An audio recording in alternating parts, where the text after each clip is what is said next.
Ang isipan ng tao at kamalayan ay nananatiling misteryo hanggang ngayon.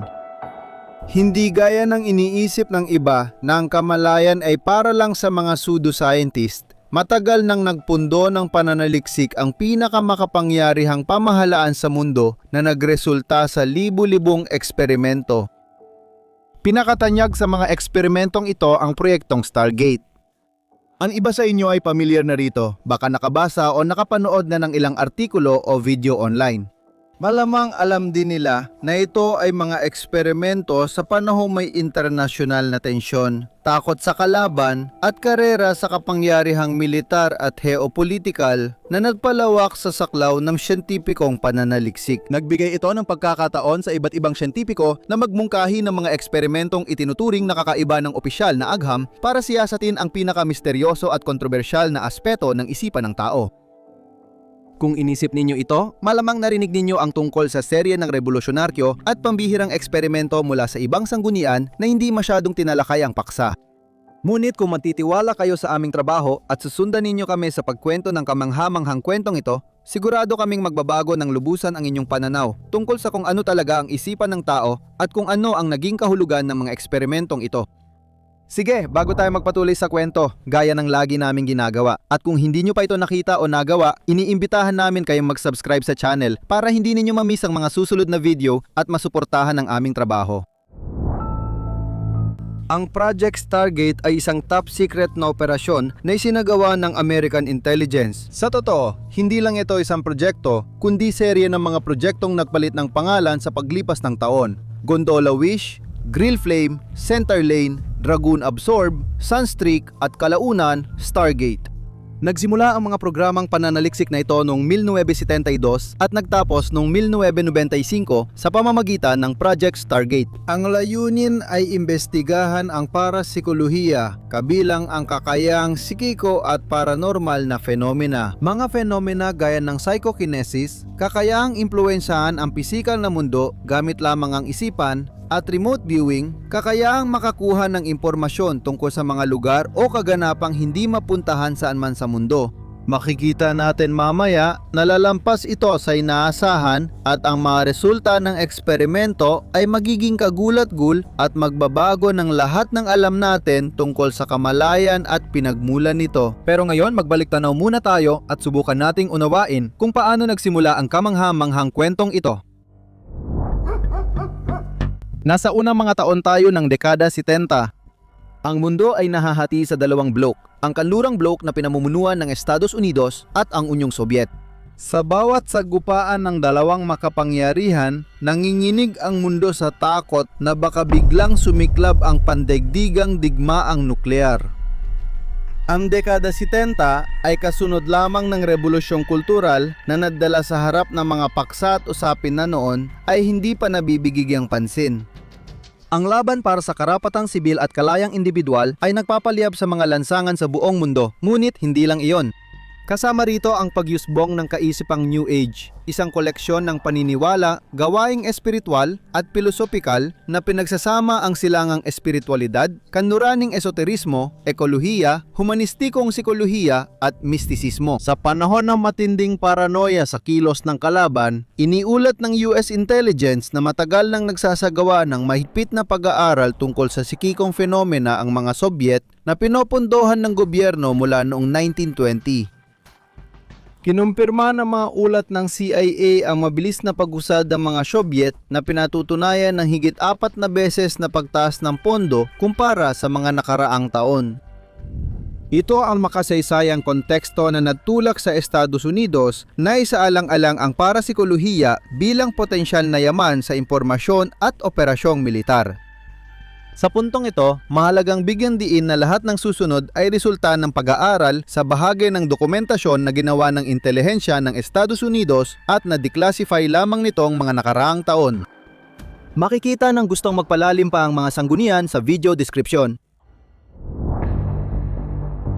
Sa pinagmulan ng proyektong Stargate ay may dalawang kilalang siyentipiko, Harold Puthoff at Russell Targ. Si Harold Puthoff, na tapos ng doktorado sa Electrical Engineering sa Stanford, ay kilala sa mga pagsulong sa quantum electronics at zero-point energy. Si Russell Targ naman ay naging isang tagapangguna sa mga unang pananaliksik tungkol sa laser noong dekada 60. Parehong may interes ang dalawang siyentipiko sa mga paksang may kinalaman sa okulto at parapsikolohiya. Matagal nang sangkot ang Stanford Research Institute sa mga top secret na proyektong pinoponduhan ng gobyerno. Ngunit ngayon lang ito napasok sa parapsikolohiya dahil sa ilang di inaasahang pangyayari. Del gruppo di ricerca all'attenzione della CIA. Ayon kay Puthoff, nagsimula ang lahat noong 1972. Noong simula ng 1972, nasangkot ako sa pananaliksik tungkol sa laser sa Stanford Research Institute. Noong panahong yun, may panukalang makakuha ng kaunting pondo para sa pananaliksik sa quantum biology. Sa panukalang iyon, tinanong ko kung kaya ng pisikal na teora ang mga proseso ng buhay at nagmungkahi ng ilang pagsukat gamit ang mga halaman at mas mababang organismo. Mabilis na kumalat ang panukalang ito at ipinadala ang isang kopya kay Cleve Baxter ng New York City na sumusukat ng electrical na aktibidad ng mga halaman gamit ang polygraph. Ang artistang taga New York na si Ingo Swann ay aksidenteng nakita ang panukala ko sa laboratorio ni Baxter.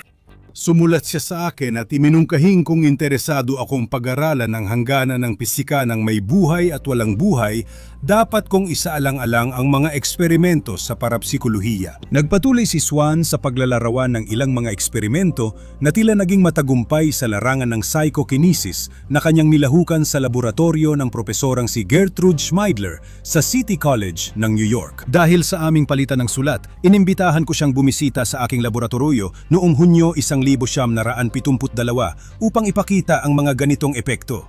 Sa totoo, mas personal na siyentipikong kuryosidad lang ito kaysa iba pang dahilan.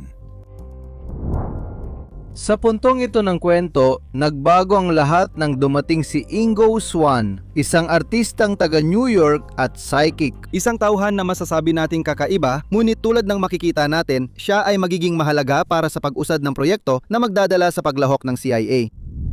Para masubukan ang kakayahang paranormal ni Swann, binigyan siya ni Puthoff ng access sa magnetometro ng Departamento ng Pisika ng Universidad ng Stanford. Ang magnetometer ay isang aparato na sumusukat ng magnetic field. Si Swann ay magkakaroon ng tungkulin na manipulahin ang magnetic field sa paligid nito.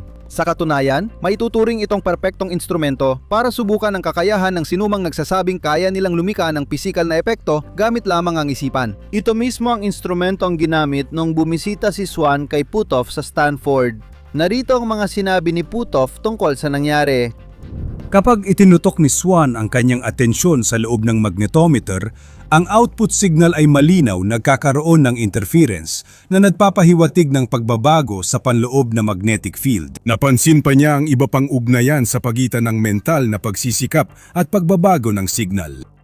Hindi nakita ang mga pagbabagong ito maliban noong pagbisita.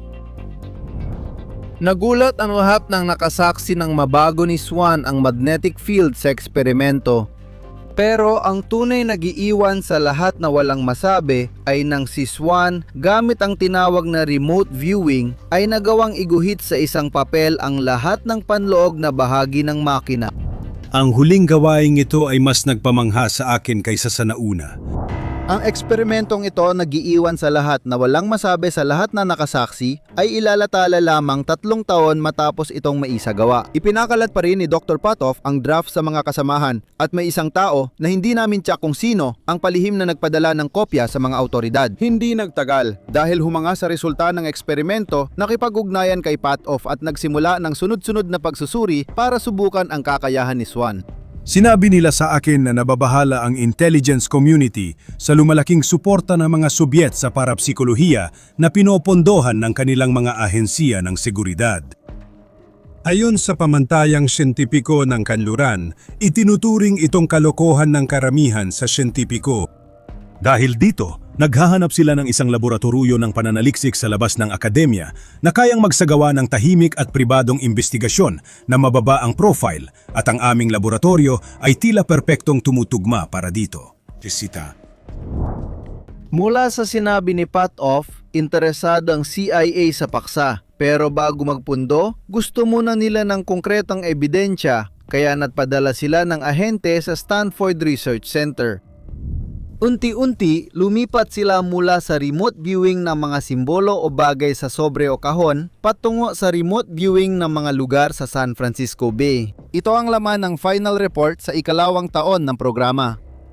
Sa ilalim ng kontroladong kondisyon sa laboratorio, nakagawa sila ng dekalidad na deskripsyon ng target na nagbigay daan sa blind match ng mga deskripsyon sa target ng independenteng tagahatol. Ang layunin ng mga eksperimento ay malino na matukoy ang posibilidad na sanayin ang mga ahente sa pagsasagawa ng remote viewing gamit ang isipan. Lumika ng paraan para makabuo ng koponan ng ahenteng kayang mag-operate gamit lang ang isipan ng tao. Upang dagdagan ang bigat ng mga resulta, natuklasan na dumarami ang bilang ng mga individual na kayang magpakita ng mataas na kalidad ng remote viewing, kadalasan ay ikinagugulat pa nila mismo. Ang mga bagong ahente ay dumaraan sa mahigpit na seleksyon, pinipili mula sa mga sundalong may emosyonal na katatagan at sikikong potensyal. Sumasailalim sila sa paunang pagsusuri para sukatin ang kanilang extrasensoryal na kakayahan. At ang mga kandidatong may potensyal ay binibigyan ng theoretical na pagsasanay tungkol sa mga prinsipyo ng remote viewing. Unti-unting sinasanay ng mga ahente ang remote viewing mula sa simple hanggang mas komplikadong ehersisyo. Sumasali sila sa simulated na misyon at kapag handa sa totoong intelligence operations. Sa puntong ito, makatuwirang itanong kung paano gumagana ang remote viewing. Paano nakakakuha ng impormasyon ang mga ahente tungkol sa mga bagay na hindi nila nakikita o alam? Ang paraan ng pagmamasid sa mga lugar at bagay ay nagresulta sa totoong training protocol. Ngunit mahirap ipaliwanag kung paano nakakamit ng tao ang mga resultang ito. Para maintindihan ito, kailangang ipakilala ang bagong elemento na matrix. Ang matrix ay isang mahalagang konsepto na kumakatawan sa universal na imbakan ng impormasyon o ang larangan kung saan kumukuha ng kanilang mga persepsyon ang mga nagsasanay ng remote viewing. Ginamit ang terminong ito upang ilarawan ang isang uri ng universal na psychic database na naglalaman ng lahat ng impormasyon tungkol sa anumang pangyayari, lugar, bagay o tao kahit anong oras o saan mang lugar. Sa madaling salita, ang mga ahente ay simpleng kumukonekta lamang sa pinagmumulan ng universal na impormasyon na ito. Ang matrix na pinagmumulan ng mga persepsyon ng mga nagsasanay ng remote viewing. Ang imbakan ng impormasyon, ang universal na imbakan ng mga persepsyon. Ang matrix ang larangan. Matapos naming ipaliwanag ang kakayahan ng mga ahente, babalikan natin ang paksang ito para mas malinawan kung bakit ito nagbubukas ng bagong revolusyonaryong posibilidad. Pero ang tunay na interes ng American intelligence ay mas material at di masyadong existential. Ang pangunahing layunin ng programang remote ay sumasalamin sa isang mahalagang konsepto na kumakatawan sa imbakan ng universal na impormasyon. Ang universal na konsepto ay ginagamit ng mga nagsasanay ng remote viewing para sa kanilang mga persepsyon o ang larangan ng mga persepsyon. Ang matrix ay ang susi sa universal na impormasyon, isang konsepto na kumakatawan sa imbakan kung saan kinukuha ng mga remote viewer ang kanilang mga persepsyon. Remote mula sa remote matrix. Si Swan ay nagmungkahi ng sere na eksperimento para dalhin ang remote viewing sa pinakamataas na potensyal, kung saan may itatalagang layunin para sa mga ahente na makita. Gamit ang simpleng geographical na koordinada, tinawag ang teknik na ito na pag-scan gamit ang koordinada. Sa madaling salita, binibigyan ng ahente ng koordinada ng dikilalang lugar at mula rito, kailangan niyang makita at ilarawan ang lugar. Noong una, imposibleng isipin na kayang makita ng remote viewing agent ang isang lugar gamit lang ang koordinada, pero kahanga-hanga ang sumunod na mga eksperimento. Noong Hulyo 1974, ang ahenteng si Pat Price, isa sa mga pinakamay kakayahang ahente sa mga napili, ay pinili para sa unang operasyong remote viewing ng CIA. Kailangan niyang kumpirmahin ang detalye ng laboratoryong nuklear ng mga Sobyet gamit lang ang larawang kuha ng spy satellite ng Estados Unidos. Ito ang sinabi ng pinuno ng proyekto, si Dr. Kenneth Kress. Layunin ang hindi pa natutukoy na sentro ng pananaliksik at pagpapaunlad sa Semipalatinsk. Gagamitin sa eksperimentong pangangalap ang aming pinakamahusay na subject. Ayon sa karanasan, malinaw na nagbibigay si Price ng maling datos, gayon ding ng kama. Binalikan ko ang mga larawan ng lugar at pumili ng dalawang katangian na kung nailarawan ni Price ay magpapatunay na gumagana ang channel. Ang mga katangiang ito ay isang napakataas na crane at ang 4 na estruktura na kahawig ng mga tour ng oil well. Sa umpisa, binigyan lang si Price ng geographical na koordinado at mapa ng World Atlas na may tinatayang lokasyon ng lugar. Sinabi sa kanya na lugar ito ng pagsubok ng mga Soviet. Bumuhit si Price ng isang crane na tinawag niyang napakalaki dahil nakakita siya ng tao na dumaan malapit sa mga gulong nito. Nakagugulat niyang nailarawan ang mga gusaling itinatayo at bilugang bahagi ng tangke, ngunit hindi nabanggit ang 4 na estrukturang parang oil well. Sa simula, nakahiga ako ng patihaya sa bubong ng isang gusaling gawa sa ladrilyo na may 2 o 3 palapag. Maraw at nagbibigay ng magandang pakiramdam ang sikat ng araw. Pinakakapansin-pansin ang napakalaking portal crane na gumagalaw pabalik-balik sa ibabaw ko. Pag tumayo ako at tumingin pababa, parang may riles sa magkabilang gilid ng gusali. Ngayon lang ako nakakita ng ganito. Tumagal ng ilang araw ang misyon ni Price at nagawa niyang iguhit ang mga detalyeng nakumpirma ng spy satellite images. Nailarawan ni Price ang maraming estruktura na kinumpirma ng satellite images, pero marami rin siyang naging pagkakamali. Laging bahagi ng remote viewing ang mga pagkakamali. Kung sa isang banda, kaya ng mga ahente na ilarawan ang mga bagay na imposibleng malaman, sa kabilang banda ay marami ring maling paglalarawan. Ang mga pagkakamali ang pangunahing dahilan kung bakit sinasabing nabigo ang Proyekto Stargate. Ngunit sinasadya ng mga nagsasabi nito na maliitin ang maraming objetibong datos. At para maipaliwanag ng mabuti ang issue, na yon ay pag-uusapan natin ito at gagamitin nating halimbawa ang eksperimento na isinagawa nung tag-init ng 1973 ng CIA kung saan tampok ang 2 ahente kabilang si Pat Price. Nagsimula ang eksperimento sa pagpapadala sa mga siyentipiko mula sa Stanford ng mga geographical na koordinato ng isang bakasyunan na ipinasa sa kanila. Hindi pinayagan ang 2 ahente na gumamit ng mga mapa at hiningi sa kanila na agad magbigay ng sagot tungkol sa kung ano ang kanilang makikita mula sa malayo. Sa pagtingin pa lang gamit ang koordinato, sinabi ng 2 ahente na may estrukturang militar silang nakita kaya malayo ang paglalarawan ng lugar sa dapat nilang makita. Dahil magkapareho halos ang iniulat ng 2 ahente, nagudyoksa ang mga tao ng CIA na puntahan at beripikahin ang lugar. Natuklasan nilang may pasilidad ng gobyerno malapit sa target na lugar. Dahil sa natuklasan, hiniling ng mga tao ng CIA kay Price ang impormasyon tungkol sa panloob na operasyon ng lugar na ito. Si Price, kahit na wala siyang karanasang militar, ay nagawang magbigay ng listahan ng lahat ng proyekto na kaugnay ng mga aktibidad na isinasagawa sa loob ng pasilidad. Naibigay pa niya ang mga pamagat ng iba't ibang classified na proyekto mula sa underground filing cabinet. Kasama ng iba pa, ibinigay niya kahit ang codename ng lihim na pasilidad ng gobyerno na sa teorya ay di niya dapat malaman. Nakagulat ang mga datos na nakuha ni Price. Kaya nagkaroon ng seryosong investigasyon sa seguridad kung paano nailabas ang mga impormasyon. Pero walang malinaw na resulta ang investigasyon. Walang maisip na paraan kung paano nakuha ni na Price at mga siyentipiko ng proyekto ang mga detalyeng ito. Sa eksperimentong ito, nagawa ni Price na ulitin ang pangalan ng proyekto at nailarawan niya ng tama ang mga dokumentong nakatago sa ilalim ng gusali. Pero sa parehong oras, nagbigay rin siya ng maraming maling paglalarawan. Paano naging posible ang lahat ng ito? Paano niya natukoy na eksakto ang pangalan sa isang lihim at nakalak na dokumento pero nagkamali naman siya sa maraming ibang detalye? Ang naging konklusyon ng mga siyentipiko mula sa Stanford ay ganito.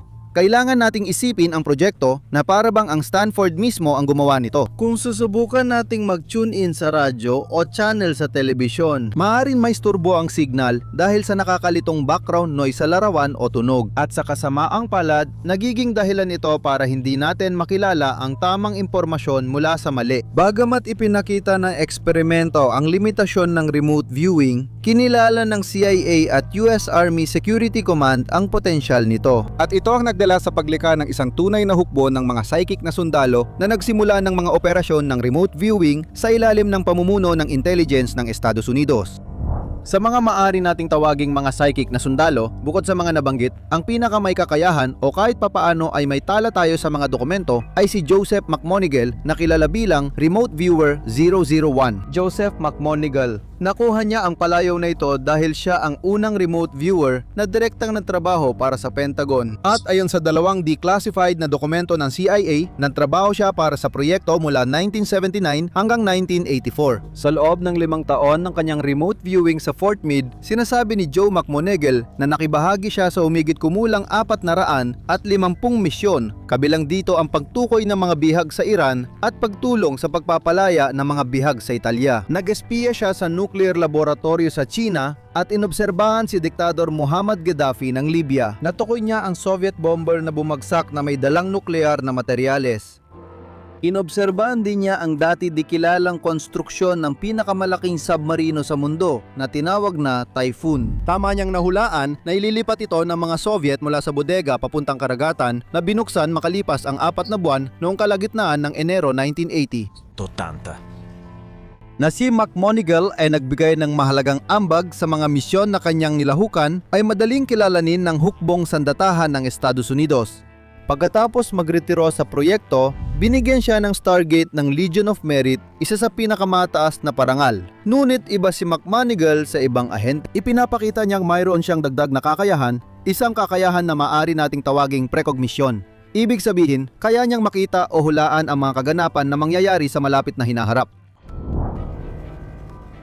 Noong 1978, binigyan siya ni Hal Puthoff ng natatanging tungkulin na labas sa mga misyon ng intelligence upang subukan ang kanyang kakayahan. Noong taong iyon, inaasahan na ang Skylab, ang unang istasyon ng kalawakan ng Estados Unidos na inilunsad ng NASA noong 1973 dahil sa ilang technical na problema ay mawawala sa kanyang orbit at babagsak pabalik sa mundo. Ngunit tungkol sa pangyayaring ito, hindi alam kung kailan eksaktong mangyayari ito at hindi rin alam kung saan ito babagsak. Si Puthoff, upang subukan ang kakayahan ni McMoneagle, ay hiniling sa kanya na hulaan ng eksakto kung kailan babagsak sa mundo at kung saan magaganap ang pagbagsak. Matapos kong pantrabahuhan ng problema ng ilang araw, napangkanto kong mas komplikado ito kaysa sa akala ko. Hindi ito isang simpleng sagot na parang dito at kailan. Ngunit sa huli ay gumawa ako ng isang mapa na nagbigay ng mga detalye at ipinadala ko rin kay Puthoff. Pumili ako ng isang lugar sa Australia. Mga 200 papuntang kanluran mula sa pinakasilangang baybayin at mga 100 mula sa timog na baybayin. Gumuhit ako ng hugis peras na lugar, makitid sa kanluran, malapad sa silangan at kinulayan ko ng madilim ang makitid na bahagi. At sinabi ko na yon, ang puntong tatamaan ng mga pangunahing bahagi ng istasyon. Habang ang mas malapad na dulo ay kumakatawan sa lugar ng mga debris na kakalat sa isang lugar na humigit kumulang 1,500 milya ang haba at mga 60 milya ang lapad. Noong katapusan ng 1,900 at 78 hinulaan ko na ang muling pagpasok ay mangyayari bandang 5 ng Hulyo, 1,979. Muling pumasok ang Skylab mula sa orbit ng mundo noong Hulyo 11, 1,979. Hindi ko natamaan ang pangunahing lugar ng pagbagsak na mga 60 kilometro ang layo dahil ang napili kong lugar ay medyo mas hilaga at nagkamali rin ako ng 6 na araw sa petsa ng muling pagpasok. Nakakagulat ang resulta ng eksperimentong ito. Ngunit hindi lang ito ang eksperimentong labas sa mga gawaing militar na ibinigay sa mga ahente ng proyektong Stargate. Gaya ng nabanggit, sinuri ng CIA ang kanilang mga ahente para malaman ang kakayahan nila sa remote viewing. At sa isa sa mga pagsusuring ito, noong 1973, binigyan si Ahente Ingo Swann ng isang napaka-espesyal na gawain, ang makita at ilarawan ang planeta na noong panahong yon ay hindi pa napupuntahan ng mga space probe na kayang magbigay ng detalyadong mga larawan. Habang nagre-remote viewing, nag-focus si Swann sa Jupiter at inilalarawan ang nararamdaman niya. Sa kanyang mga obserbasyon, nabanggit niya ang presensya ng mga singsing sa paligid ng planeta, isang detalye na noong panahong yon ay hindi pa alam ng siyentipikong komunidad. Noong 1976 na taon matapos ang eksperimento, kinumpirma ng Pioneer probe ng NASA ang sinabi ni Swann. Nagpadala ito ng mga larawan ni Jupiter na nagpapakita ng manipis na singsing sa paligid ng planeta. Muli, namanghang lahat sa resulta ng pagsusuri, ngunit hindi pa rin natapos ang lahat. Noong 1984, binigyan si Ahente McMoneagle ng mga geographical na koordinado ng planetang Mars at hiniling sa kanya na ilarawan kung ano ang kanyang nakikita.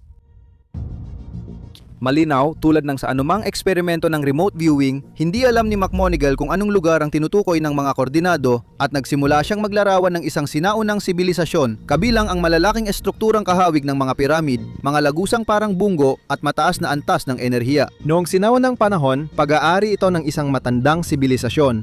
Matinding sakuna ang naranasan kaya napilit ang maghanap ng masisilungan ang ilang miyembro nila sa ibang bahagi ng solar system.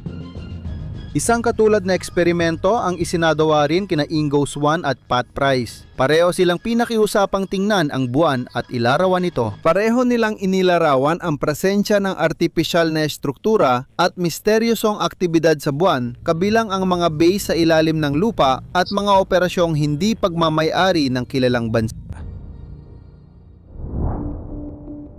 Dalawa lang sa mga halimbawa ang nabanggit namin na nagpapakita na kahit militar ang layunin ng proyekto Stargate, nagkaroon din ito ng epekto sa ibang larangan. At nagbukas ito ng mga hindi inaasahang tanong at ang pinakamahalaga sa mga ito ay tiyak kung ano ang matrix na sinasabi ng mga ahente na kanilang kinokonektahan.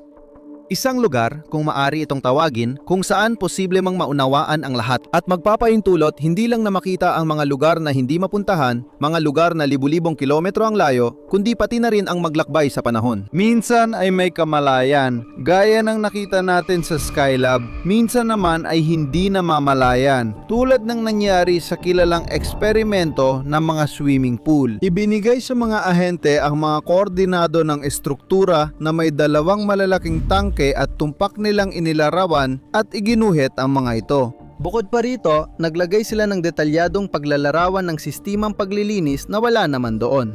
Nung una, akala ito'y pagkakamali. Kalaunan, nalaman na dati nang may sistema ng paglilinis ng tubig ang lugar, pero tinanggal ito ilang taon bago ang remote viewing session.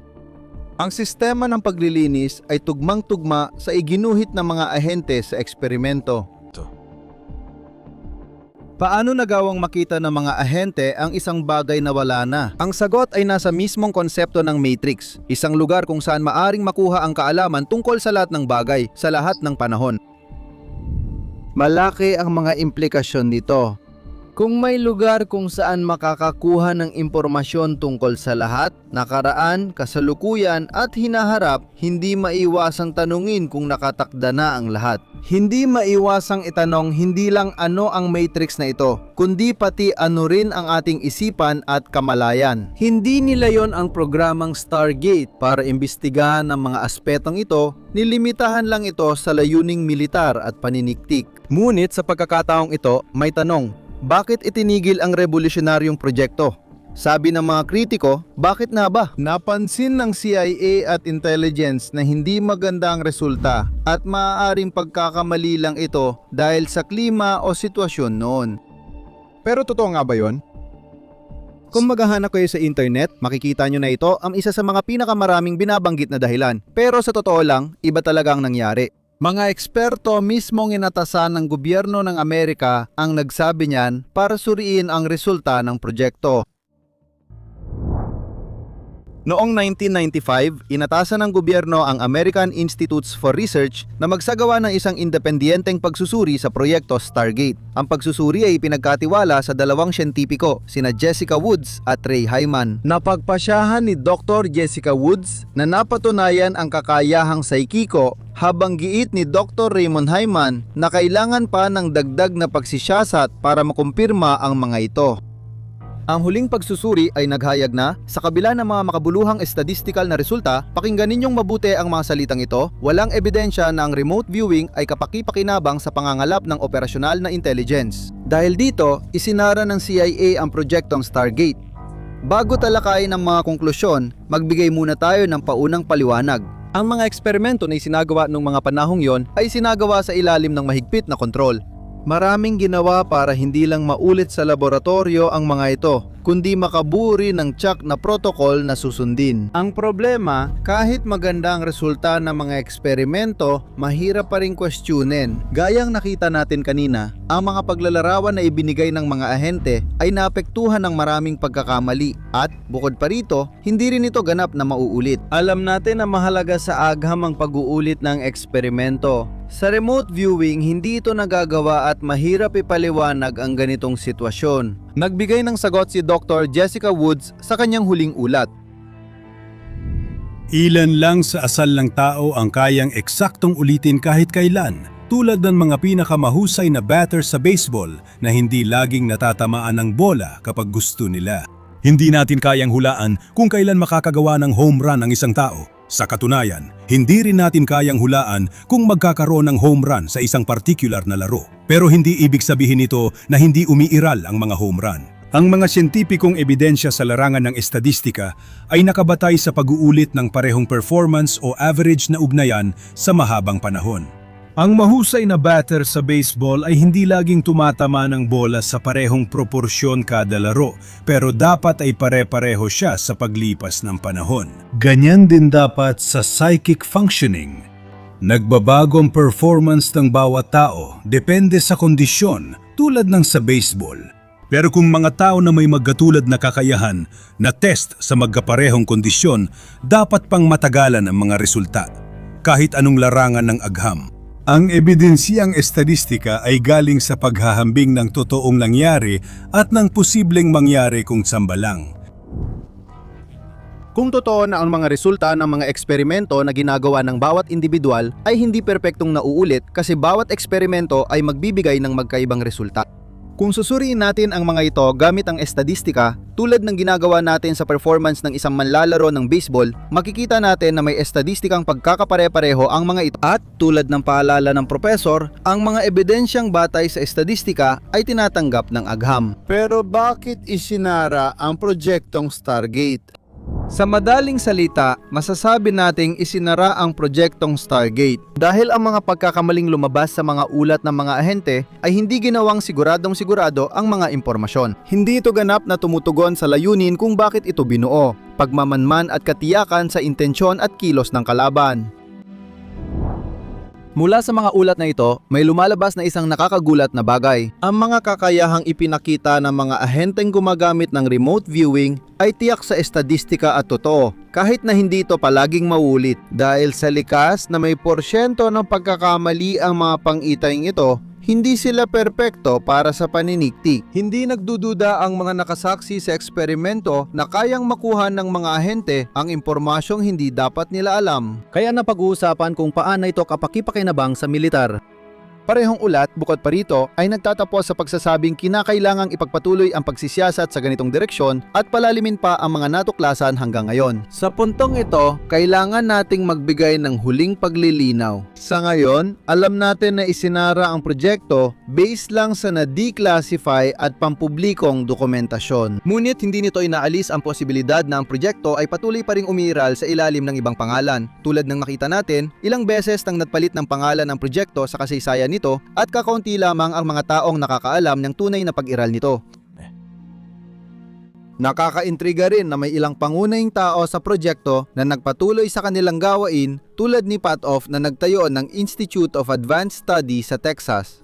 Nagpatuloy siyang maging consultant ng gobyerno ng Estados Unidos at pribadong kumpanya sa advanced na teknolohiya at pambansang seguridad. Sa mga nakaraang taon, naging kilala rin si Patoff dahil sa kanyang pagkakasangkot sa pananaliksik tungkol sa mga UFO at nakipagtulungan siya sa mga organisasyon tulad ng To the Stars Academy of Arts and Science, isang grupo na kinabibilangan ng iba pang dating opisyal ng gobyerno at mga siyentipikong interesado sa pag-aaral ng mga hindi kilalang aerial phenomena. Kung gaya ng sinabi natin, ang pangunahing layunin ng proyekto Stargate ay para sa paggamit sa militar. Totoo rin na lahat na natuklasan sa mga taong ito ay nag-iiwan ng hindi maiiwasang mga tanong tungkol sa kung ano ang ating isipan at kung ano ang kamalayan. Kung ang kamalayan ay kayang lampasan ang katawan at panahon, gaya ng ipinakita sa mga kamanghamanghang eksperimento ng proyekto Stargate. Kaya lumilitaw ang isang hindi maiiwasang tanong. Ano ang nangyayari sa kamalayan kung sakaling mabuhay ito lampas sa katawan at magpatuloy na umiral sa ibang antas? Sa tanong na ito, sinubukang sumagot hindi lang sinaunang kultura at relihiyon, kundi pati modernong siyentipiko gamit ang pag-aaral sa daan-daang kaso ng near-death experiences. At ano ang pananaw ng agham tungkol sa kamatayan? Kahit sa pagkakataong ito, wala ring iisang pananaw, walang iisang opinyon na nagbubuklod sa buong mundo ng agham, bagkus ay may magkakaibang pananaw na nagbabanggaan. Ano ang batayan ng mga usaping ito? May konkreto bang elemento na tutulong sa ating siyasatin ang misteryong hindi maaro? Ang tinatawag na kamatayan ay isa lamang lumang usapin sa bagong anyo at ibang bihis dahil lahat ay nagbabago ngunit walang namamatay. Ang espiritu ay malayang lumilipad saan man. Ayon sa aklat ng mga patay, Ang mga sinaunang Ehipsyo ay naniniwala na pagkatapos ng kamatayan, ang kaluluwa ay umaalis sa mundo at nagsisimula ng isang paglalakbay sa ilalim ng lupa. Doon, isang huling paghuhukom ang naghihintay sa mga yumao bago sila makapasok sa kabilang buhay. Ang paghuhukom ay ginagawa ni Osiris na sinusuri ang yumao sa pamamagitan ng isang mahabang listahan ng mga kasalanan. At ang katotohanan ay itinatakda sa pamamagitan ng pagtitimbang ng puso ng namatay sa isang timbangan na ang katapat ay isang balahibo. Hindi lang ang sinaunang Ehipsyo ang naniwala sa immortalidad ng kaluluwa. Sa sinaunang India, itinuturing na ilusyon lang ang pag-alis at pagdating dahil ang kaluluwa ay hindi talaga umaalis o dumarating. Naniniwala rin sina Platon at ilang pilosopong Grego na maaring naimpluwensyahan ng silangan na immortal ang kaluluwa, ngunit hindi ito ideyang tanging sa Asya o silangan lang. Karamihan sa mga tribo sa Afrika, mga aborihina sa Australia at mga katutubo sa Amerika ay may parehong paniniwala. Halimbawa, sumulat si Julio Cesar sa De Bello Gallico. Itinuturo ito ng mga druid bilang isa sa kanilang mga pangunahing aral na ang mga kaluluwa ay hindi kailanman namamatay, kundi lumilipat mula sa isang katawan patungo sa iba pagkatapos ng kamatayan. At iniisip nila na ang mga tao dahil sa aral na ito ay nahihikayat na maging matapang. Dahil wala nang dahilan para matakot sa kamatayan. Saan nga ba nag-ugat ang ideya ng immortalidad ng kaluluwa? Paraan nito para labanan ang takot sa kamatayan at ayon sa maraming historiador, isa ito sa mga pangunahing dahilan. Ang paniniwalang ito ay bunga lang ng kawalan ng kakayahan ng tao na maintindihan ang mga batas ng mundo. Isa rin itong paraan para mabawasan ang takot sa mga lipunang di pa umuunlad kung saan normal ito araw-araw. Pero paano kung may iba pang dahilan? Paano kung minamaliit o hindi natin nakikita at naunawaan ang kaalamang pinagsasaluhan ng mga sinaunang kultura? Iwanan muna natin ang tanong at tingnan ang kasalukuyan kung saan tila tinatanggihan ng mga lipunang kanluranin ang usapin ng kamatayan. Ang nangingibabaw na pag-iisip ay balewalain ang pangyayaring ito at mamuhay na parang walang katapusan ng buhay kahit papaano hanggat maaari. Nasaan na ang ating pag-unawa sa kamatayan? Mayroon bang mga konkretong bagay na masisiyasat? Ang unang bagay na maaari nating suriin ay ang subukang unawain kung ang kamatayan ba ay tunay na katapusan ng lahat o kung ito ay isang paglipat lamang patungo sa isang bagay na hindi natin alam. Pangalawa, dapat maintindihan kung ang kamalayan ay resulta lang ng mekanikal na batas o may ibang pinagmumulan pa. Unahin natin ang malinaw. Wala tayong ebidensya ng mga namatay at muling nabuhay, pero marami tayong patunay mula sa mga lalaki, babae at bata. Idine larang patay sa ilang minuto, ngunit nakakagulat na nabuhay muli. Kung di man natin ito tawaging tunay na kamatayan, ang mga patotong ito ay may interesanteng bagay at nagpapakita ng pambihirang karaniwang elemento na sinuri ng maraming mananaliksik sa paglipas ng mga taon. Ang tinutukoy natin ay ang mga karanasang malapit sa kamatayan. Ito ay isang kaakit-akit at komplikadong paksa at gaya ng makikita natin mamaya, puno ng mga implikasyon tungkol sa kung ano ang iniisip natin tungkol sa ating sarili. Di conoscere. Para maintindihan lahat ng aspeto, magsimula tayo sa simula at sundan ang tamang ayos. Nakahiga ako sa kama ng ospital, nakakasilaw ang ilaw sa kisame. Biglang nagdilim ang lahat at naramdaman kong para akong inangat na parang lumulutang. Nakikita ko ang katawan ko sa ibaba, nakahiga at hindi gumagalaw. Nabalot ako ng kapayapaan, may mainit na liwanag na humihila sa akin at naririnig ko ang kalmadong tinig at mapagmahal na presensya. Ang unang pag-aaral na may tala tayo tungkol sa karanasang malapit sa kamatayan ay noong 1872 at isinagawa ito ng Swiss na heologo na si Albert von Sank. Inilarawan niya ang 30 kaso na personal na isinalaysay sa kanya. Kasama rito ang kwento ng mga alpinistang nakaligtas sa pagbagsak na halos ikamatay at salaysay ng mga sundalong nasugatan at nalagay sa panganib noong digmaan. Kasama ang patotoo ng mga manggagawang nahulog sa scaffolding o nagkaroon ng malubhang aksidente. Tinapos niya ang pag-aaral na sinasabing ang mga taong malapit ng mamatay o itinuturing patay.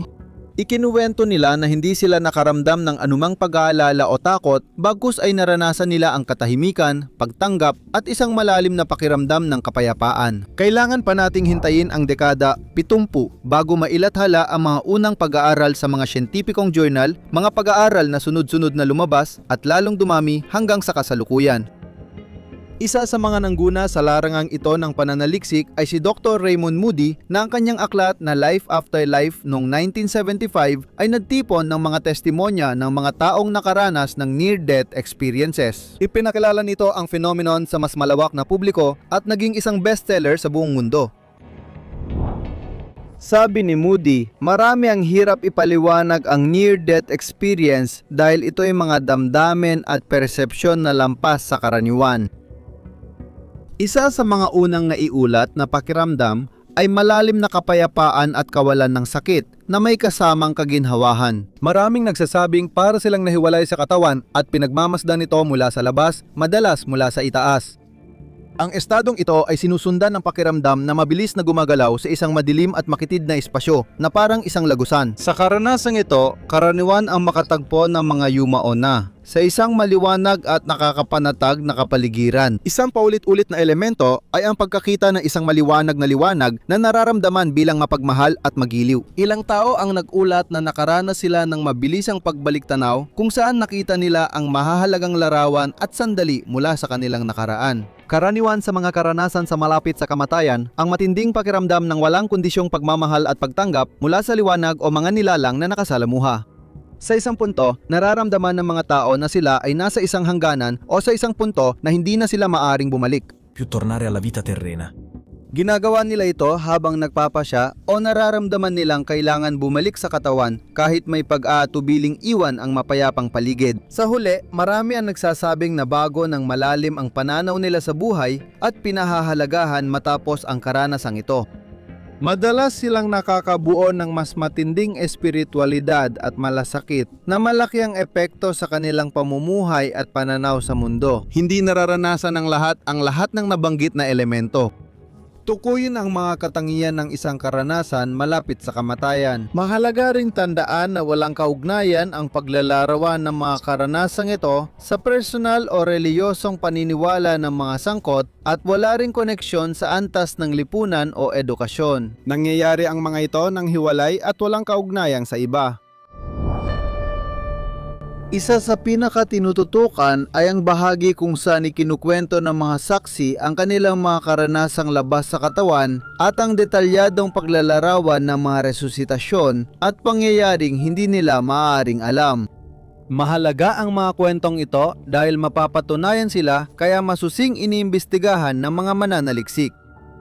Isa sa mga patotoo ng karanasang labas sa katawan ay ang kaso na inilatala ng cardiologist na si Pim Van Lommel sa kanyang pag-aaral sa mga karanasan malapit sa kamatayan sa aklat na Coscienti. Ang pensa Oltre la Vita, bukod sa paglalatala nito sa mga artikulo ng siyentipikong magasin na Lancet. Sa kasong ito, iniulat ni Van Lommel ang patotoo ng isang nurse sa coronary unit.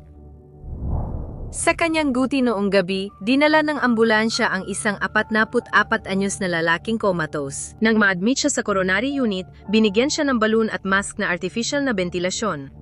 Ipinagpatuloy ang cardiac massage at dinefibrillate ang pasyente. Habang naghahanda akong mag-intubate, napansin kong may pustiso ang pasyente. Bago ko siya i-intubate, inalis ko ang pustiso sa itaas at inilagay ito sa emergency cart. Pagkalipas ng mga 90 minuto, nagkaroon siya ng maayos na tibok ng puso at sapat na presyon, kaya inilipat siya sa intensive care unit. Matapos ang higit 1 linggo ng koma, bumalik ang pasyente sa coronary unit at makita ko siya habang dumadaan para sa mga dressing. Pagkakita niya sa akin, sinabi niya, "Ay oo, pero kayo, alam niyo ba kung nasaan ang pustiso ko?" Napanghanga ako sa gulat. Sinabi niya, "Oo, nandoon kayo noong dinala ko sa ospital. Kayo ang nagtanggal ng pustiso ko at inilagay sa trolley." Nasa ibabaw ang lahat ng bote at nilagay ninyo sa sliding drawer. Lubos akong nagulat dahil naalala ko na nangyari ito habang ang pasyente ay nasa malalim na koma at nireresusitasyon siya. Sa karagdagang pagtatanong, nalaman ko na nakita ng pasyente ang sarili niyang nakahiga sa kama at pinapanood mula sa itaas habang nireresusitasyon siya ng mga nurse at doktor. Mahalaga ring kaso ang mga karanasang labas sa katawan na ikinuwento ng mga saksi na may problema sa paningin o bulag mula pagkasilang. Sinasabi nilang nakita nila ang nangyayari sa kanila gaya ni Vicky na binanggit ni na Ring at Cooper. Noong 1973 si Vicky, isang dalagang 23 taong gulang na bulag mula pagkasilang, ay naaksidente sa kalsada at natapon palabas ng sasakyan na kanyang sinasakyan. Isang bali sa bungo at iba pang malalalang pinsala ang naging sanhi ng kanyang agarang pagkakakoma. Ang babae, kahit siya ay bulag, ay nagawang makita at makilala ang sasakyang nawasak sa aksidente at nailarawan pa ito ng detalyado. At kalaunan, habang nasa operating room, hindi lang niya nakita ang kanyang katawan, kundi nailarawan din niya ng detalyado ang lahat ng nangyari sa kanya. Hindi ko pa naranasan makakita ng kahit ano, niliwanag o anino. Madalas akong tanungin kung itim ba ang nakikita ko. Hindi ako nakakakita ng itim. Wala talaga akong nakikita kahit ano. Naalala ko noong nasa ospital ako. Nakakatakot kasi hindi ako sanay na makakita ng mga bagay dahil hindi ko pa yon nagawa noon. Nakilala ko ang aking singsing at ang aking buhok at naisip ko, yung nakahiga dun ay ang katawan ko. Patay na ba ako o ano? Samantala, ang mga doktor at nurse ay abalang-abala sa paligid ng katawan ko. At paulit-ulit nilang sinasabi, hindi namin siya maibalik. Hindi pa dito nagtatapos ang kwento ni Vicky. Narinig daw niya ang tunog ng malilit na kampanilya, tapos parang lumipad siya lagpas sa kisame ng ospital at hinila papunta sa liwanag. Sa sandaling yon, naramdaman niyang dinala siya sa ibang mundo, kung saan sinalubong siya ng ilang kakilala na pumanaw na ilang taon na ang nakalipas. At matapos makipag-usap sa kanila, ay ibinalik siya sa kanyang katawan. Ang katotohanan ng isang babaeng bulag mula pagkabata at may hindi na-develop na bahagi ng visual cortex ay nakakakita ng tao at bagay ay malinaw na nagpapaisip kung paano ito posible. Sagutin natin ang tanong na ito sa huling bahagi ng video. Una, kailangan muna nating alisin ang ilang karaniwang pagtutol. Kapag pinag-uusapan ang mga karanasan sa malapit sa kamatayan, marami ang nagsasabi na ang mga ito ay mga karanasang naitala lamang kamakailan dahil ito ay bunga ng ating pinahusay na kakayahan sa larangan ng kalusugan at ng mga teknik at paggamit ng mga gamot sa panahon ng maselang yugto ng resusitasyon. Ngunit, hindi ito lubos na totoo. Ang mga karanasan sa malapit sa kamatayan ay naitala na noon pang sinaunang panahon sa iba't ibang pangalan at makikita sa lahat ng kultura sa mundo. Nagkuwento si Plato tungkol sa sundalong si na namatay at muling nabuhay makalipas ang 10 araw. Pagkagising niya, ikinuwento niyang iniwan niya ang kanyang katawan at naglakbay sa ibang mundo kung saan nakita niya ang mga kaluluwang hinahatulan dahil sa kanilang mga kasalanan. At paano naman ang paglalarawan na matatagpuan sa tradisyong Tibetan? Sa pakikinig sa mga kwentong ito, naalala natin ang mga makabagong patotoo ng labas sa katawang karanasan. Kapag ang prinsipyo ng kamalayan ay lumalabas sa katawan, tinatanong nito ang sarili, patay na ba ako o hindi pa ako patay? Sa sandaling ito, nakikita ng yumao na hinuhubaran ang kanyang katawan ng mga damit at inaalis ang kanyang higaan. At maaari niyang marinig ang pag-iyak at pagdadalamhati ng mga kaibigan at kamag-anak. Ngunit kahit na nakikita at naririnig niya sila, hindi naman siya naririnig ng mga ito. Sa puntong yon, nararanasan niya ang mga tunog, mga ilaw at mga sinag. Ang tatlong bagay na ito ay sabay-sabay niyang nararanasan.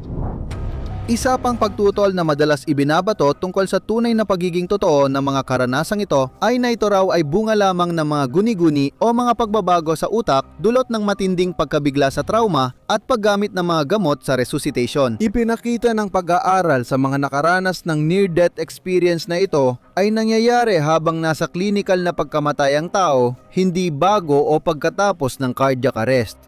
Mahalaga ang pagtukoy sa eksaktong sandali dahil tinatanggal nito ang ibang paliwanag maliban sa ang near-death experience ay naganap habang wala nang gumaganang parte ng utak. Kung kaya't kung ipagpapalagay natin na ang kamalayan ay produkto ng utak, sa sandaling tumigil na ito sa pagpapakita ng anumang senyales ng paggana, imposible nang magkaroon ng anumang senyales ng kamalayan. Ipinakita ng mga pag-aaral sa tao at hayop na kapag nagkaroon ng induced cardiac arrest, ang pagkawala ng aktibidad ng cerebral cortex at brainstem ay nagdudulot ng pagkawala ng malay sa loob lamang ng ilang segundo. Ang unang senyales ng kakulangan ng oxygen sa utak ay lumalabas 6 na segundo matapos ang cardiac arrest. Kung hindi magpatuloy ang tibok ng puso, ang pagkawala ng electrical activity sa cerebral cortex ay nagdudulot ng flat na electroencephalogram, ibig sabihin walang aktibidad. Maari nating ihambing ang otak sa isang computer na tinanggalan ng saksakan. Lahat ng mga circuit nito ay hindi gumagana at hanggat hindi ito muling nabibigyan ng kuryente, hindi ito makakagawa ng anumang operasyon. Ang kaibahan, ang otak na hindi nasuplayan sa loob ng ilang minuto ay magtatamo ng matinding pinsala. Karaniwan, kapag may cardiac arrest, hindi agad ginagawa ang electroencephalogram dahil abala ang mga doktor sa resuscitation at madalas pa nangyayari ito sa malalayong lugar, hindi sa ospital. May ilang eksepsyon naman. May mga naitalang kaso kung saan ang pasyente na nagkaroon ng cardiac arrest ay sabay na sinusuri ang paggana ng utak tulad ng sa ilang operasyon sa utak.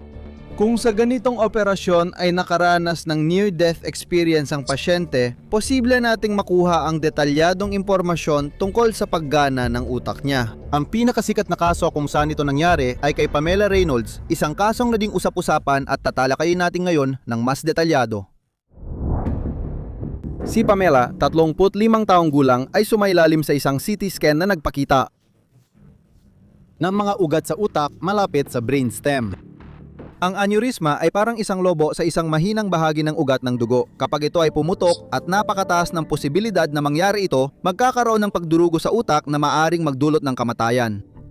Napakababa ng tsansa ni Pamela na mabuhay. Ang operasyon para malutas ang problema ay napakakomplikado at delikado. Nagpasya si neurokirurgong Robert Spetzler ng Barrow Neurological Institute sa Phoenix na subukan ng lahat at operahan siya. Ang mga nangyari sa operasyon ay maingat na naitala. Ibinaba ang temperatura ng katawan ni Pamela sa 10 degrees at ikinabit siya sa isang heart-lung machine dahil sa pagkawala ng tibok ng puso na palaging nangyayari sa mga kaso ng hypothermia.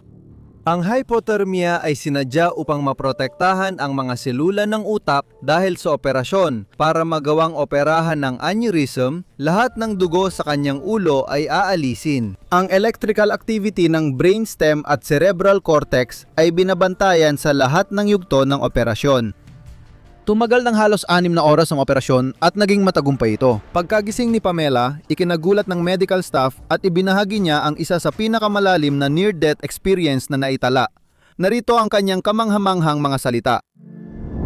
Hindi ko maalala ang operating room. Hindi ko maalala si Dr. Spetzler. Kasama ko ang isa niyang assistant. Pagkatapos nun, wala na akong maalala. Hanggang sa may narinig akong tunog. Hindi maganda ang tunog. Parang nasa klinika ako ng dentista. Naalala ko naninilig sa tuktok ng ulo ko.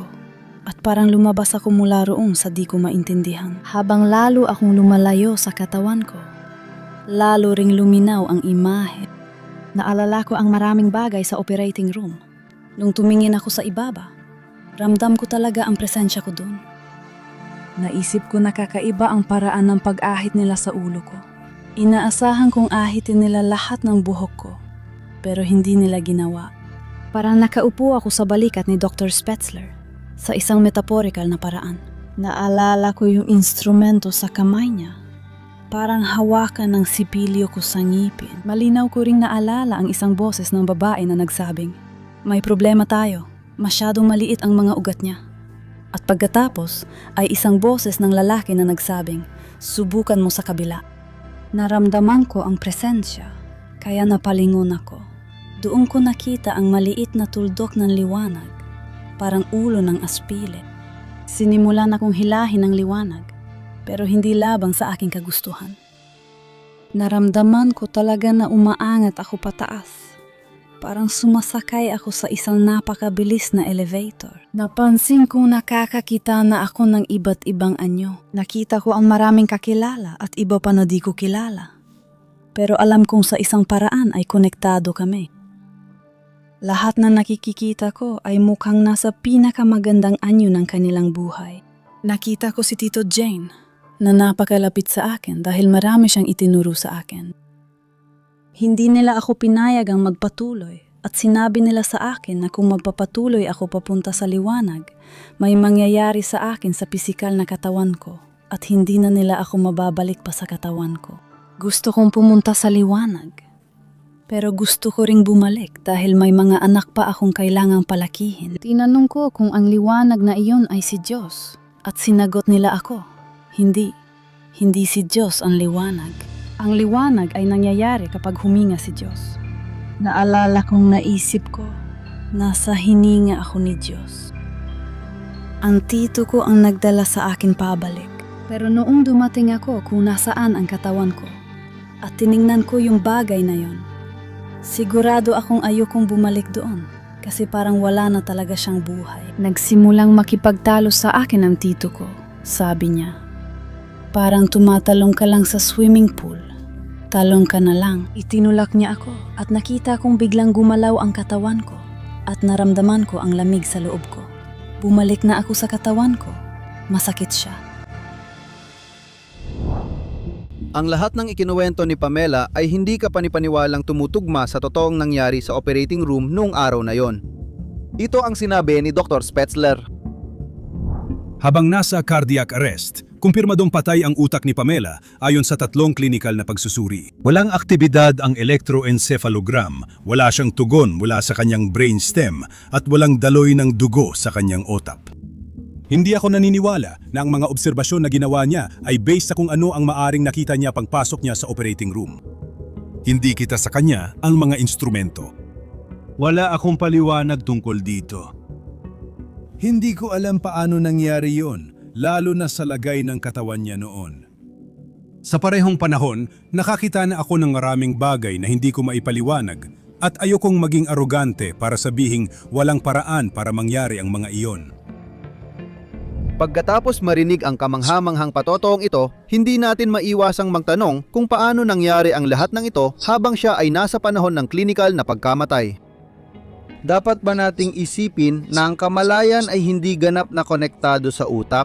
At ano ang sinasabi ng agham tungkol dito? Para masagot ang mga tanong, kailangan nating sumabak sa masalimuot na paglalakbay na ating pasisimplehin na magbubukas ng bagong revolusyonaryong pananaw sa mga akala nating alam na natin. Marami ang naniniwalang ang utak ang gumubuo ng ating kamalayan sa pamamagitan ng mekanikal na tungkulin nito. Halimbawa, nasukat natin na tumataas ng 30% ang daloy ng dugo sa utak kapag tayo ay nag-iisip o nakatuon ng pansin sa isang bagay. Nangyayari ito dahil mas maraming enerhiya ang kailangan ng mga neuron para sa mga proseso ng otak. Matapos itong mapansin, maaari tayong mahikayat na maniwala na tiyak at napatunayan na ang ating kamalayan ay bunga ng aktibidad ng utak. Pero sa totoo lang, kahit ano pa ang ating nakikita, hanggang ngayon, wala pa tayong direktang ebidensya na nagpapatunay na ang mga neuron ang gumagawa ng ating kamalayan. Subukan nating ipaliwanag ng mas mabuti ang konseptong ito. Ilang dekada nang sinusuri ng mga siyentipiko kung saan sa utak matatagpuan ang alaala at kamalayan. Ang panimulang palagay ay na ang aktibidad ng mga tiyak na bahagi ng otak ay laging magdudulot ng parehong pag-iisip at emosyon. Ngunit hindi ito napatunayan ng pananaliksik. Ngayon, alam natin na may ugnayan sa pagitan ng aktibidad na naitatala sa otak at ng karanasan ng kamalayan at na maaring paganahin ng kamalayan ang maraming bahagi ng otak, ngunit ang isang koneksyon ay hindi nagsasabi kung ano talaga ang sanhi. Ang aktibidad ng otak ay parang paraan ng pag-encode ng impormasyon. Isipin ng radyo, maaari tayong maghanap ng istasyon sa pag-ikot ng dial para sa tamang frequency, ngunit hindi nito naaapektuhan ang programa sa radyo. Sa ganitong pananaw, ang pag-activate ng isang particular na bahagi ng otak ay hindi napapaliwanag ng iniisip at emosyon.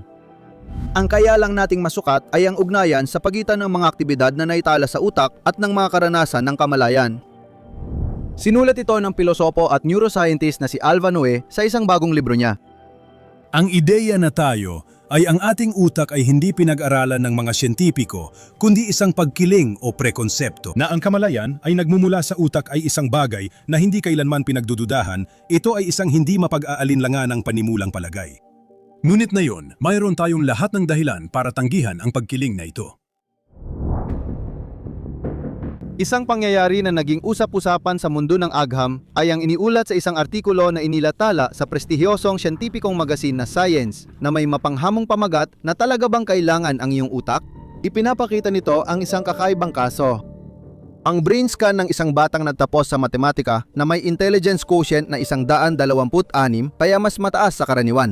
Ipinakita na 75% ng kanyang bungo ay napuno ng cerebrospinal fluid at ang kanyang cerebral cortex ay may kapal na 2 mm lamang. Ang natitirang bigat ng kanyang otak ay tinatayang nasa 100 gramo kumpara sa 1,500 gramo ng isang normal na utak. Sa kabila ng lahat, hindi naapektuhan ang paggana ng kanyang utak na nagdudulot ng pagninilay. Lahat ng impormasyon at ang panandalian at pangmatagalang alaala, lahat ng emosyon at mga iniisip ng batang ito, saan nga ba pisikal na imbak kung ang kanyang utak ay napatunayang napakaliit ng sukat? Posible kaya ang sagot ay nasa plasticity ng otak o kakayahan nitong mag-adapt sa mga pagbabagong estruktural at bumuo ng mas epektibong koneksyon. Dapat ba nating isipin na ang alaala at iniisip ay hindi talaga pisikal na nasa utak, kundi may ibang kinalalagyan? Bago sagutin ang mga tanong na ito, balikan muna natin ang mga karanasan sa malapit ng mamatay. Kabilang sa mga karanasang ikinwento ng mga saksi ay ang muling pagdanas ng kanilang buhay na para bang literal nilang nakikita itong dumadaan sa harap ng kanilang mga mata. Pero marami ring nagsabi na pakiramdam nila nasa lugar silang labas sa oras at espasyo. Sapat na raw na isipin lang ang isang lugar o isang partikular na pangyayari sa kanilang buhay para agad silang mapunta at maranasan muli ang sandaling yon sa mismong lugar na yon. Bukod pa rito, iniulat ng mga saksi na malakas nilang naramdaman na ang lahat ay tila konektado sa isa't isa sa isang mahigpit na ugnayan. Noong oras na yon, tila alam ng isipan ng lahat sa isang dimensyong walang oras at espasyo. Sa sandaling yon, naunawaan ko kung bakit ako naroroon, kung bakit ako nagkasakit, at sa pangkalahatan ay naintindihan ko kung ano talaga ang buhay. Naintindihan ko na tayong lahat ay bahagi ng isang bagay na natatangi. Napakalinaw ng lahat. Ang kalinawan at kakayahan kong umunawa sa kalagayan yon ay sadyang hindi may larawan. Kung iugnay natin ang mga elementong ito sa kasalukuyan nating kaalamang siyentipiko at partikular sa kakayahang mapunta agad sa isang tiyak na lugar at sa pakiramdam ng likas na ugnayan sa kabuuan, ano ang pumapasok sa isip mo? Hindi mo talaga maiwasang maisip ang quantum pisika at ang mga revolusyonaryong konsepto nito. Halimbawa, ipinapakita ng quantum entanglement kung paano nananatiling konektado ang dalawang partikula at ang pagbabago sa isa ay agad nakakaapekto sa isa pa. Kahit magkahiwalay, maaring ipaalala ng fenomenong ito ang karanasan ng biglaang pagpunta sa isang lugar sa simpleng pag-iisip lamang nito. Katulad nito, ayon sa zero-point field theory, may universal na enerhiya na sumasaklaw sa lahat ng espasyo at panahon. Ipinapaalala nito ang likas na ugnayan ng lahat ng bagay gaya ng universal na koneksyon na nababanggit sa karanasang malapit sa kamatayan. Ang mga pagkakatulad na ito ay natutulak na pag-isipang muli ang tradisyonal na pananaw sa kamalayan at realidad. Ipinapakita nito na baka ngayon pa lang natin tunay na nauunawaan ang kalikasan ng ating pag-iral at isipan. Isipin nating parang telebisyon ng utak. Ang telebisyon ay aparatong tumatanggap ng signal at ginagawang larawan at tunog para mapanood at mapakinggan ang mga programa. Gayunpaman, ang nakikita nating nilalaman sa screen ay hindi talaga ginagawa sa loob ng telebisyon. Ipinapadala ito mula sa panlabas na istasyon ng telebisyon gamit ang electromagnetic na alon. Maaari rin nating ituring ang utak bilang tagatanggap o tagapag-decode ng mga signal ng kamalayan, hindi bilang tagagawa nito. Sa pananaw na ito, ang kamalayan at impormasyon ay hindi pisikal na nasa utak tulad ng palabas sa telebisyon na hindi naman talaga nasa mismong TV. Ang utak, tulad ng telebisyon, ay nagde-decode ng mga signal kaya natin nararanasan ang mga iniisip, alaala at persepsyon. Ngayon, isipin ninyong ang kamalayan ninyo na nakatune sa kasalukuyan gamit ang otak ay pansamantalang humiwalay sa pisikal na estado. Sa panahon ng isang karanasan malapit sa kamatayan, para bang ang telebisyon ay pinapatay o inaalis sa normal nitong pinagkukunan ng kuryente na nagbibigay daan sa kamalayan na mag-tune in sa ibang channel o estado ng pag-iral. Sa estadong ito, ang kamalayan ay di na limitado ng katawan at utak, kundi malaya na mag-explore ng ibang dimensyon ng realidad. Madalas ilarawan ng mga nakaranas ng malapit sa kamatayan na para silang lumalabas sa katawan, dumadaan sa lagusan patungo sa maliwanag na liwanag at nakakaramdam ng koneksyon sa mas malawak at universal na enerhiya. Mukhang pansamantala lang ito dahil marami ang bumabalik sa kanilang katawan na may malinaw na alaala ng naranasan. Ipinapahiwatig nito na ang kamalayan ay maaring umiral ng hiwalay sa katawan at gumana sa ibang antas, parang telebisyon na nagtutune sa bagong signal o channel. Kung titingnan ang pisyolohiya natin, alam nating patuloy nagre-regenerate ang mga selula at neuron natin. Ang regenerasyon ng selula ay dokumentado. Halimbawa, ang balat ay nagpapalit ng selula kada 2 linggo, habang ang atay naman ay nagre-regenerate humigit kumulang tuwing 6 na buwan. Nagbabago rin ang mga neuron sa utak, taliwas sa paniniwalang hindi sila nagbabago. Ang neurogenesis o pagbuo ng bagong neuron ay karaniwang nangyayari sa hippocampus na konektado sa memorya. Ito ay nagbubukas ito ng isang fundamental na katanungan. Kung nagbabago ang mga neuron, saan eksaktong matatagpuan ang ating iniisip, alaala at emosyon? Paano sila maiimbak sa mga estrukturang laging nagbabago? Sa madaling salita, masasabi natin na sa kasalukuyan ay pinaniniwalaan na habang nakakaroon ng muling pagbuo, ang mga estruktura ng otak ay muling isinusulat at sa ilang aspeto ay ina-update. Ito raw ang dahilan kaya hindi nawawala ang mga impormasyong nandoon.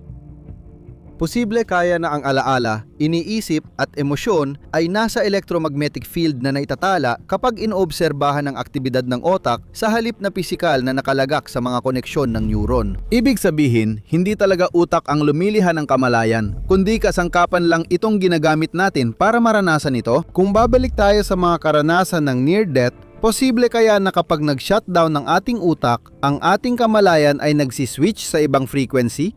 Ito ba ang karanasang sinasabi ng libu-libong saksi mula sa iba't ibang panig ng mundo na kanilang naranasan? Isa sa mga pangunahing teorya ni Van Lommel ang non-local na kamalayan. Sabi niya, ang kamalayan ay hindi lang sa utak kundi bahagi ng universo gaya ng mga fenomenong quantum. Ang utak ay gumagana bilang isang tagatanggap o isang interface para sa non-local na kamalayan na ito, sa halip na ito ang pinagmumulan nito. Ang ideyang ito ay tugma sa pisikang quantum na nagsasabing posibleng gumana ang kamalayan lampas sa oras at espasyo. Nakakaranas ang mga tao ng kawalan ng malay sa dimensyong walang oras at espasyo kung saan nandoon na ang lahat. Ang nakaraan, kasalukuyan at hinaharap ay bahagi ng dimensyon ng kamalayan na ito. Ang dimensyon ay puro pag-ibig at karunungan. Dito, naroon lamang ang subject at lahat ay agad na konektado. Ang nakakagulat sa ilang aspeto ay kung tama ang mga pag-aaral ni Van Lommel at hindi lang siya, ay pinapatunayan lamang nila ang mga sinaunang paniniwala na taglay na ng tao mula pa noon. Sa simula ng video, nabanggit natin ang mga sinaunang teksto, pero marami ring mito tungkol sa pagtawid mula sa buhay patungo sa kamatayan. Makinig ka kapag huminto na ang paghinga. Ang lakas ng buhay ay lulubog sa nerve center ng karunungan at ang nakakaalam ay mararanasan ang malinaw na liwanag ng likas na kalagayan. Sa sandaling yon, huwag kang matakot sa liwanag na malinaw, kumikislap ng nakakasilaw na dilaw. Kundi alamin mo na yon ay karunungan. At paano kung ang sagot sa pinakamalaking palaisipan na kailanman ay naisip ng tao ay nakapaloob sa isang napakatandang tradisyon na nakalimutan na natin ang pinagmulan, ngunit sa iba't ibang anyo at paraan ay palaging nasa harap ng ating mga mata? Walang tiyak na sagot sa tanong na ito, pero tulad ng nakita natin sa video, maraming palatandaan na dapat imbestigahan at pag-aralan pa. Sa puntong ito, talagang interesado kaming malaman ang inyong opinyon o mga karanasan tungkol sa paksang tinalakay natin layon. Isulat ninyo sa mga komento kung ano ang inyong palagay at kung nagustuhan ninyo ang video, huwag kalimutang mag-subscribe sa channel para suportahan ang aming trabaho. Hanggang sa susunod na kwento!